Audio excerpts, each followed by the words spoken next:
Online study में रस पढ़ने वाले सभी विद्यार्थियों का एक बार पुनः हार्दिक स्वागत है। और हमने रस के अब तक 12 भाग पढ़ लिए हैं। रस का 13वां भाग मैं आपके लिए लेकर आया हूं और इस भाग में हम पढ़ेंगे अद्भुत और शांत रस। अद्भुत रस का स्थायी भाव होता है विस्मय या आश्चर्य। स्थायी भाव को आपको हमेशा कहाँ लिखना है? स्थायी भाव को हमेशा सिंगल इन्वर्टेड कॉमा में लिखना है। तो अद्भुत रस का स्थायी भाव है विस्मय। अद्भुत रस कब होता है? अलौकिक दृश्य को देखते हैं या किसी चमत्कार को देखते हैं तो वहाँ अद्भुत रस की प्राप्ति होती है, अर्थात वैसा जो संसार में नहीं होता है और वो हो जाता है, या जो अकल्पनीय हो, जहाँ तक हमारी कल्पना ही नहीं जाती हो, ऐसा कुछ हो जाता है। वहाँ रस कौन सा होता है? अद्भुत। क्या लिखा है? अलौकिक दृश्य। अलौकिक का अर्थ होता है यानी नहीं, लोक यानी संसार, यानी कहीं न कहीं इस संसार का दृश्य नहीं है, या अदृष्ट पूर्व वस्तु को देखकर। यहाँ क्या लिखा है? अदृष्ट पूर्व, अर्थात पूर्व में ऐसा नहीं दिखा। यानी नहीं, दृष्टि यानी दिखना, पूर्व यानी पहले, जहां आज से पहले ऐसा नहीं हुआ, ऐसी वस्तु को देखकर या किसी चमत्कार को देखकर। भगवान के चमत्कार को अगर कोई देख लेता है तो वहां विस्मय नामक, क्या? विस्मय नामक प्रधान मनोविकार जागृत हो जाता है और वहां अद्भुत रस होता है। अर्थात अब तक आप क्या समझे? अब तक आप समझे कि अलौकिक दृश्य को देखना, अदृष्ट पूर्व वस्तु को देखना या किसी चमत्कार को देखकर अगर हमारे हृदय में विस्मय जागृत होता है, अर्थात आश्चर्य का भाव जागृत होता है, प्रधान मनोविकार जागृत होता है, वहाँ पर अद्भुत रस होता है। उदाहरण के माध्यम से समझने का प्रयास करते हैं कि किस प्रकार से ये है। उदाहरण है, अखिल भुवन, भुवन यानी संसार, अखिल यानी समस्त, चर अचर, चर यानी सजीव, अचर यानी निर्जीव, जग संसार, हरि मुख भगवान का मुख, लखी मातू माता ने देखा, माता ने देखा, चकित बही, चकित का मतलब आश्चर्यचकित, बही मतलब हुई, गदगद प्रसन्न, वचन विकसित, खुली की खुली रह गई, विकसित यानी खुला रहना, दृग आंखें, पुलकातु और मन ही मन प्रसन्न हुई, हर्ष हुई। यह है, ये प्रसंग है कब का? जब भगवान श्री कृष्ण बाल रूप में थे, छोटे बच्चे के रूप में थे, और माता यशोदा ने देखा कि बालक श्री कृष्ण मिट्टी खा रहा है, तो बालक श्री कृष्ण से माता यशोदा ने कहा कि मिट्टी खाना बुरी बात है, चलो मुंह खोलो, मिट्टी निकालो वापस। तो भगवान ने मुंह खोल दिया। भगवान ने जब मुंह खोल दिया तो माता यशोदा क्या देखती है? अखिल भुवन, भगवान श्री कृष्ण के मुख में संपूर्ण संसार दिखा, चर अचर, संपूर्ण संसार में जो भी सजीव चीजें हैं और जो भी निर्जीव चीजें हैं, सब की सब दिखी। गाय, भैंस, बकरी, पर्वत, नदियां, पहाड़, वनस्पति, टोटल और मनुष्य सब। जग हरि मुख में लखी मातू, अर्थात हरि मुख यानी भगवान के मुख में पूरे संसार को, अगर पूरे संसार को जब माता यशोदा ने देखा तो चकित बही, आश्चर्यचकित हुई, गदगद वचन, और मन ही मन इतनी प्रसन्न, इतनी खुश हो रही है, और यानी मुख से वचन बाहर निकल रहे हैं, विकसित दृग, आंखें खुली की खुली रह गई और पुलकातु प्रसन्न हुई। अब देखो, अपने आप गदगद वचन अनुभव है, अर्थात वचनों से गदगद होना। विकसित दृढ़ शारीरिक क्रिया क्या है? आंखें खुली की खुली रह जाना। पुलकातु प्रसन्न होना, ये क्या है? अनुभव निकल कर आ रहे हैं। अब आपको इस उदाहरण को देखकर कोई ये पूछे कि उपयुक्त उदाहरण में रस है, तो अद्भुत रस। स्थायी भाव है विस्मय। आलमन श्री कृष्ण का मुख। उद्दीपन अर्थात माता यशोदा के रस को बढ़ाया किसने? किसने बढ़ाया? श्री मुख, भगवान के मुख के अंदर और संपूर्ण संसार को देखना, चर अचर वस्तुओं को देखना, इस बात ने यशोदा के दुख को यशोदा के अद्भुत रस को बढ़ाया। उसके बाद में आश्रय कौन है? रस मिल किसको रहा है? यशोदा का। और संसारी भाव क्या हो जाएगा? हर्ष यहाँ पर है तो हर्ष संसारी भाव हो जाएगा। और इस प्रकार से यहाँ पर सब प्रश्नों के उत्तर आपको मिलेंगे।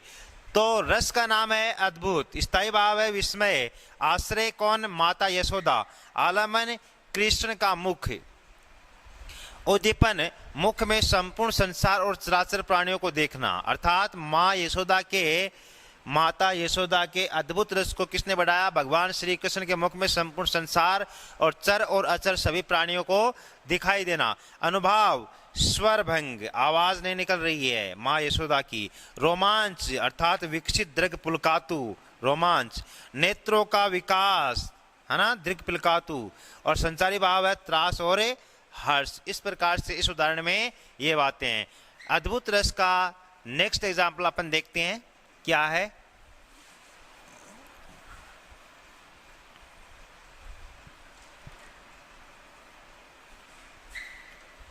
हाँ, दिखरावा निज मात ही अद्भुत रूप अखंड।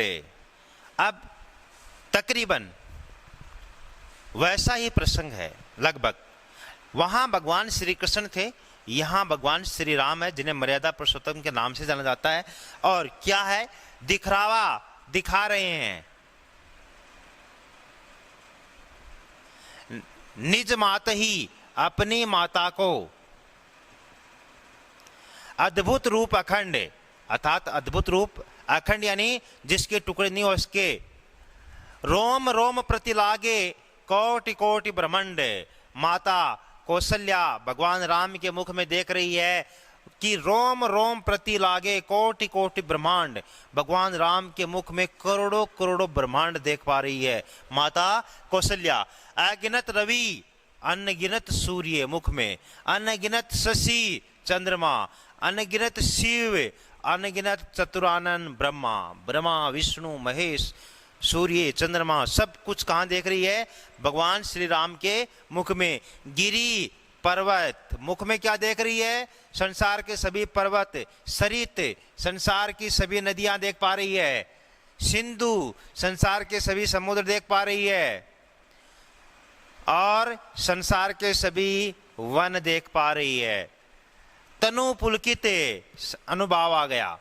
शरीर अर्थात रोम रोम प्रसन्न हुआ। तनु पुलकित, रोम रोम प्रसन्न हुआ। मुख वचन न आवा, भगवान श्री राम के इस रूप के सामने माता कौशल्या के मुख से कोई वचन नहीं निकल पा रहा है। वह नयन मूंदी, और अपने ही पुत्र श्री राम के चरणों में उनकी आंखें मूंद जाती हैं। चरणन सिरनावा, और अपना जो सिर है वो भगवान श्री राम के अर्थात विष्णु के अवतार के चरणों में रख देती है। क्या देखकर? अनगिनत रवि, अनगिनत शशि, अनगिनत ब्रह्मा, अनगिनत शिव और अनगिनत चंद्रमा सूर्य, ये सब देखकर माता कौशल्या का सिर है अपने आप है वो झुक जाता है। तो इस उदाहरण को पढ़कर आपको पता चला कि रस का नाम अद्भुत, स्थायी भाव विस्मय। उसके बाद आश्रय कौन है? माता कौशल्या। आलमन क्या है? श्री राम का मुख। उद्दीपन क्या है? श्री राम के मुख में अनगिनत सूर्य चंद्रमा शिव ब्रह्मा नदियाँ पर्वत पहाड़ वन आदि देखना। और संसारी भाव वही हो जाएंगे हर्ष और त्रास। और अनुभव रोम रोम खिल उठना है ना, ये अनुभव के अंतर्गत आ जाएगा। और चरणों सिर का चरणों की तरफ आना ये शारीरिक या बाह्य चेष्टा है। तो देखते हैं कि रस अद्भुत, स्थायी भाव विस्मय, आश्रय माता कौशल्या श्री राम की माता जी, आलमन राम का अद्भुत रूप। क्या देखकर? राम का अद्भुत रूप देखकर वो यहाँ पर हुई है। हाँ, आगे दे रखा है आश्रय माता कौशल्या हो गया। उसके बाद है उद्दीपन, मुख में ब्रह्मांड देखना, असंख्य सूर्य देखना, असंख्य चंद्रमा देखना, नदियां देखना, समुद्र देखना, धरती देखना। अनुभव, रोमांच, सात्विक अनुभव है। कौन? स्वेद, कंप, रोमांच, अश्रु, प्रलय, वैवर्ण्य, स्वरभंग, स्तंभ, ये सब क्या है? सात्विक अनुभव। स्वरभंग, फिर से सात्विक अनुभव। नेत्रों का मूंदना, शारीरिक कायिक अनुभव। सिर नवाना, कायिक अनुभव। और संचारी भाव, खाली पड़ा है तो लिख देते हैं हर्ष। और इसके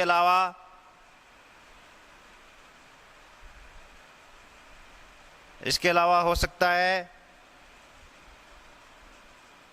त्रास,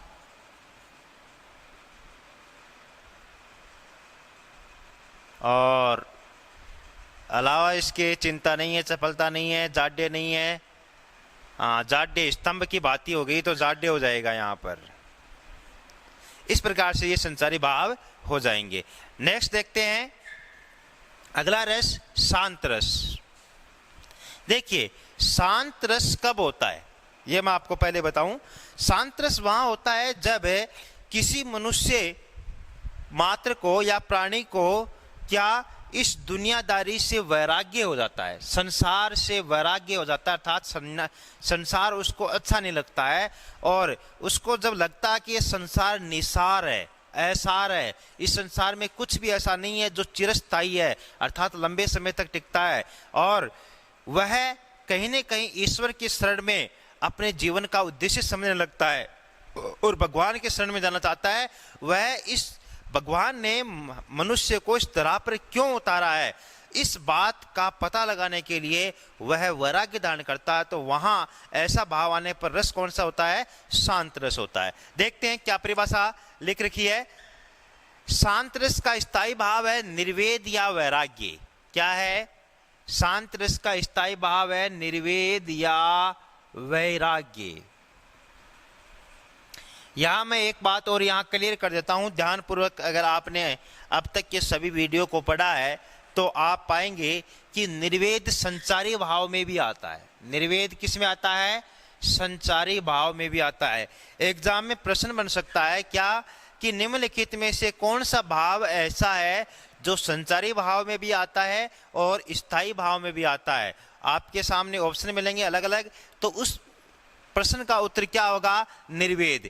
निर्वेद संचारी भाव भी है और निर्वेद स्थायी भाव भी है। स्थायी भाव किसका? शांत रस का। और निर्वेद का मतलब होता है वैराग्य की ओर अग्रसर होना, संन्यास की ओर अग्रसर होना। परिभाषा क्या लिखी है? संसार की अनित्यता, अर्थात ये संसार हमेशा नहीं रहेगा, अनित्य है। ये संसार का कभी न कभी नुकसान होना है और कभी न कभी आपको इस संसार को छोड़कर जाना है, इस बात को आप जान ले। दुखमयता, अर्थात ये संसार दुखों का खजाना है, दुखों के अलावा इस संसार में कुछ भी नहीं है। अर्थात संसार की अनित्यता, दुखमयता आदि देखकर सांसारिक वस्तुओं से वैराग्य जागृत होता है ना। ये धन, ये मकान, ये सोना, ये चांदी, ये सब कुछ यहीं रह जाएगा। ये आदमी को ये बातें कब पता चलती है? जब धीरे धीरे उसे बुढ़ापा उसके पास आने लगता है और कहीं ना कहीं उसको ऐसा लगता है कि शायद यमराज का बुलावा पता नहीं कब आ जाए। तब व्यक्ति किधर जाता है? तब व्यक्ति वैराग्य की ओर जाता है कि नहीं, मैं सोच रहा था कि यही जीवन है, ये जीवन नहीं है ना। अनेक प्रकार के भवन बना लेना, अनेक प्रकार के प्लॉट खरीद लेना और भौतिकवाद में जीवन जीना, ये सब थोड़े समय के सुख हैं। तो जहां संसार की अनित्यता या दुखमयता को देखकर सांसारिक वस्तुओं से संन्यास जागृत होता है, वैराग्य जागृत होता है, वहां शांत रस की प्राप्ति होती है और वहां शांत रस की कविता में वैराग्य की व्यंजना होती है। उदाहरण देखते हैं, बुद्ध का संसार त्याग। महात्मा बुद्ध, जिन्हें गौतम बुद्ध के नाम से भी जानते हैं और जिनके पिता का नाम विक्रमादित्य था और जिनके बचपन का नाम सिद्धार्थ था, जिनकी पत्नी का नाम यशोधरा था, जिनके पुत्र का नाम राहुल था। और एक साधु संत ने बचपन में ही घोषित कर दिया था कि ये न तो राजा बनेगा और न ही राजकाज संभालेगा, ये बहुत बड़ा साधु संत भगवान बनेगा। तो महाराज ने सोचा कि क्यों न समय से पहले इसकी शादी कर देते हैं, बाल बच्चे हो जाएंगे और उसके बाद इसका भौतिकवाद में मन लग जाएगा। मगर एक दिन ऐसा क्या हुआ, एक दिन ऐसा हुआ कि भगवान गौतम बुद्ध माता अपनी पत्नी यशोधरा और अपने पुत्र राहुल को सोता छोड़कर और घर से बाहर निकल जाते हैं। महात्मा बुद्ध के घर से गृह त्याग को साहित्य में क्या कहा जाता है? महाविनिष्क्रमण। क्या कहा जाता है? महाविनिष्क्रमण कहा जाता है, अर्थात वे घर बार छोड़ देते हैं। अब क्यों छोड़ देते हैं इसके बारे में पता करते हैं। तो क्या लिखा है? क्या भाग रहा है, क्या भाग रहा हूं भार देख। कि मनुष्य क्यों भागता है इतना है? बचपन आया, जवानी आई, बुढ़ापा आया और गया। 3 दिन का जीवन है, बचपन, बुढ़ापा और जवानी। इन 3 दिनों में व्यक्ति कितना कितना कुछ करता है। तू मेरी ओर निहार देख। सामान्य मानव को क्या कहता है महात्मा बुद्ध? क्यों भाग रहा है? तू मेरी ओर देख, मैं त्याग चला निस्सार देख। मैं इस निस्सार संसार को, अर्थात इस संसार में कोई सार नहीं है, ये संसार सारहीन है, इस संसार से कोई लेना देना नहीं है, किसी को भी नहीं होना चाहिए। मैं आपके इस संसार को त्याग चला, अटकेगा मेरा कौन काम। भगवान बुद्ध क्या कह रहे हैं? गौतम बुद्ध कि मैं देखता हूं कि मेरा कौन सा काम अटकता है, मैं इस संसार को त्याग रहा हूं। ओ क्षण भंगुर भव राम राम। क्षण भंगुर, अरे कुछ समय तक जीने वाले प्राणी, तुझे राम राम। मैं तेरे इस संसार को छोड़कर जा रहा हूं, देखता हूं कि मेरा कौन सा काम है अटकेगा। रूपास्त्रे तेरा तरुण गात्रे। कई लोगों को अपने रूप पर गर्व होता है, मैं बहुत सुंदर हूं। कई लोगों को अपने जवानी पर गर्व होता है कि मैं और इतना हष्ट पुष्ट हूं, बलिष्ठ हूं और ताकतवर हूं। क्या कहा है? रूपाश्रय, तेरा रूप तेरा तरुण गात्र। तरुण का मतलब है यौवन, तरुण का मतलब है जवान, गात्र का मतलब है शरीर। तेरा ये जो जवान शरीर है, बलिष्ठ शरीर है, हष्टपुष्ट शरीर है, और तेरे पास जो रूप है ये कुछ समय का है। कहे कब तक है प्राण मात्र। कोई भी व्यक्ति कब तक सुंदर है? जब तक वो जी रहा तब तक। मर गया तो उसे वहीं, अगर दफनाएंगे तो कहां जाना है? जमीन के अंदर, और जलाएंगे तो कहां जाना? लकड़ियों के अंदर, चाहे कितना ही सुंदर है। कहे कब तक प्राण मात्र। जब तक प्राण है तब तक सुंदर है, तब तक जवान है। भीतर भीतर कंकाल मात्र। तेरे इस शरीर के जब जैसे ये चला जाएगा क्या प्राण, जैसे इस शरीर से प्राण चला जाएगा, पीछे क्या बचेगा? कंकाल बचेगा। हाँ, आगे देखते हैं थोड़ा सा। हाँ, कह कब तक प्राण मात्र, भीतर भीतर कंकाल मात्र, बाहर बाहर है टीम टाम, और क्षण भंगुर भव राम राम। ये जो टीम टाम करता है ना, सौंदर्य प्रसाधन के सामग्री लगाता है और अपने आप के रूप को निखारने का प्रयास करता है, ये बाहर की चीजें है सब। जिसने अपने अंदर के सौंदर्य को अच्छा कर लिया, जिसने अपनी आत्मा की सुंदरता को आगे बढ़ाया, वह व्यक्ति ईश्वर तक पहुंच सकता है। वह व्यक्ति आम आदमी का कृपा पात्र बन सकता है। वह व्यक्ति आम आदमी को अच्छा लग सकता है। और जो बाहर से शरीर को सुंदर बना रहा है वो क्षणिक है, कुछ समय का है। अरे कुछ समय के संसार, भव यानी संसार, अरे कुछ समय के संसार, तुझे राम राम, मैं तो तेरे से तौबा करता हूं। ये बात कौन कहते हैं? भगवान बुद्ध कहते हैं। जीवन का संदेश दे रहे हैं, उन्हें जो लगा वो कह रहे हैं। तो इसमें रस हो जाएगा शांत, स्थायी भाव हो जाएगा निर्वेद या वैराग्य, और अलावा इसके आश्रय महात्मा बुद्ध और या गौतम बुद्ध, आलंबन क्या हो जाएगा? निस्सार और क्षण भंगुर संसार। अनुभाव हो जाएगा संसार को त्याग कर घर से निकल जाना। संसारी भाव, संसारी भाव है मति। ये क्या है? मति है, अर्थात भगवान बुद्ध की बुद्धि ने विवेकपूर्ण फैसला लिया है, उसको क्या बोलते हैं? मति। ये मति वर्ड है। वितर्क, तर्क वितर्क करना। धृति, धैर्य पूर्वक ये सोचा है भगवान बुद्ध ने। और उद्दीपन हो जाएगा सांसारिक विषयों की क्षण भंगुरता, अर्थात सांसारिक विषय कुछ समय के होते हैं, वो क्षणिक होते हैं, वो चिरस्थायी नहीं होते। नेक्स्ट एग्जाम्पल देखते हैं। समता लही शीतल भया, मिटी मोह की ताप, निशी वासर सुख निधि लया अंतर प्रगट्या आप। कवि कबीर का बहुत ही अच्छा दुआ है। क्या कहता है? समता लही, अर्थात सभी को समान दृष्टिकोण से देखना। शीतल भया मेरा मन अब शांत है। मिटी मोह की ताप, अब जो मेरा मन लालची था, स्वार्थी था, इस मन में लोभ था, वो सब कुछ मिट गया। निशी वासर दिन रात, निशी यानी रात, वासर यानी दिन, सुख निधि लया अंतर प्रकट्या आप। हे भगवान, जब ने आप मेरे हृदय में प्रकट हुए, आपने मेरे हृदय में प्रकट होकर उपस्थिति दर्ज कराई, तो मेरे हृदय के अंदर जितना भी लोभ था, लालच था, स्वार्थ था, धोखा था, छल था, वो सब का सब निकल गया। अब मैं दिन रात आपका भजन करता हूँ और मैं इस निस्सार संसार को त्याग चुका हूँ, कवि कबीर कहते हैं। तो क्या हो जाएगा? रस शांत, स्थायी भाव निर्वेद, आलम्बन क्षण भंगुर संसार, उद्दीपन जीवन का मर्म समझ में आ जाना, अनुभव हृदय में ईश्वर प्रकट होने का आभास होना, और संसारी भाव वही मति वितर्क और धरती। आश्रय कौन हो जाएंगे? कवि कबीर। जिन या अगर आप कबीर का नाम नहीं जानते, कबीर ने लिखा है, तो यहाँ आश्रय क्या लिखेंगे? स्वयं कवि। आश्रय क्या हो जाएगा? स्वयं कवि। एक और है एग्जाम्पल, हाँ, उसके बाद में अपने पास जो रस बचेंगे वो 2 रस और बचेंगे। उन 2 रसों को अपन नेक्स्ट वीडियो में देखते हैं। इस वीडियो में अपने पढ़े अद्भुत रस और शांत रस। उम्मीद करता हूं कि दोनों रस आपके अच्छे तरीके समझ में आ गए होंगे। अगले पार्ट में मैं लेकर आ रहा हूं वात्सल्य रस और भक्ति रस। तब तक के लिए नमस्कार।